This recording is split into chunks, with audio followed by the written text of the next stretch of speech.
Assalamualaikum warahmatullahi wabarakatuh. Kami dari kelompok 1 11 MIPA 3 akan mempresentasikan tentang peran lembaga Komisi Pemberantasan Korupsi atau disingkat dengan KPK.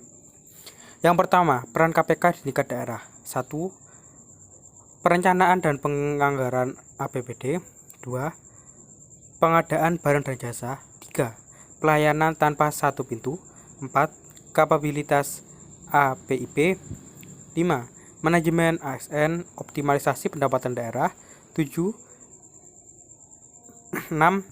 Manajemen aset negara. 7. Tata kelola dana desa.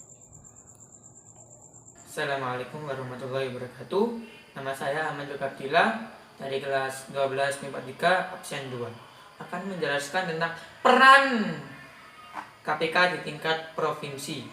Yang pertama, perannya itu melakukan segala macam bentuk dan koordinasi dengan berbagai macam bentuk instansi tingkat provinsi yang memiliki wewenang di dalam melakukan tindak pidana. Yang kedua, melakukan monitoring dan penyelenggaraan pemerintah pada sebuah negara yang mengutamakan pada tingkat provinsi. Yang ketiga, melakukan segala macam bentuk tindak penyidikan hingga penuntutan terhadap segala macam bentuk korupsi. Selanjutnya adalah peran KPK di tingkat nasional. Untuk yang pertama, meminta informasi tentang kejadian pemberantasan tindak pidana korupsi kepada instansi yang terkait. Kedua, koordinasi dengan instansi yang berwenang melakukan pemberantasan tindakan korupsi. 3. Mengkoordinasikan penyelidikan, penyidikan, dan penuntutan tindak pidana korupsi. 4. Supervisi terhadap instansi yang berwenang melakukan pemberantasan tindak pidana korupsi. 5. Melakukan monitor terhadap penyelenggaraan pemerintahan negara.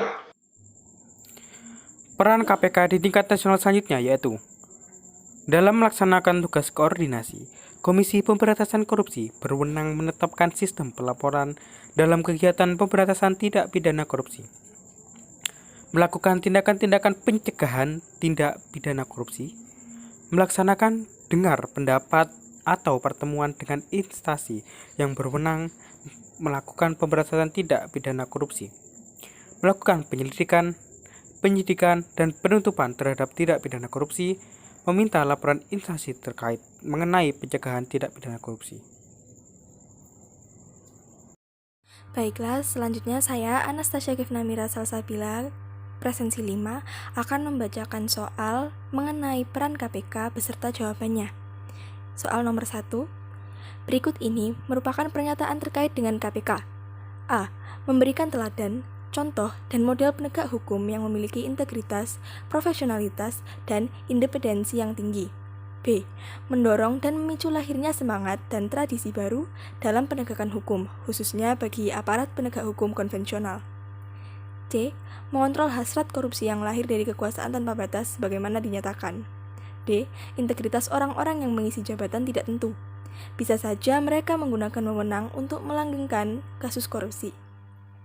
Dari pernyataan-pernyataan di atas, yang bukan merupakan dampak positif didirikannya KPK di tingkat daerah adalah A.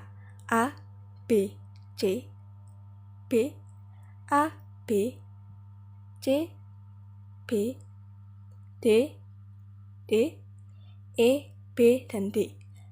Jawabannya adalah D. Selanjutnya, di bawah ini, yang merupakan tugas KPK adalah jawabannya adalah C. Supervisi terhadap instansi yang berwenang melakukan pemberantasan tindak pidana korupsi. Untuk jawaban A, B, D, dan E merupakan wewenang dari KPK. Selanjutnya, manakah di antara pernyataan berikut yang merupakan wewenang KPK? Jawabannya adalah E. Melaksanakan dengar pendapat atau pertemuan dengan instansi yang berwenang melakukan pemberantasan tindak pidana korupsi. Untuk opsi A hingga D merupakan tugas dari KPK.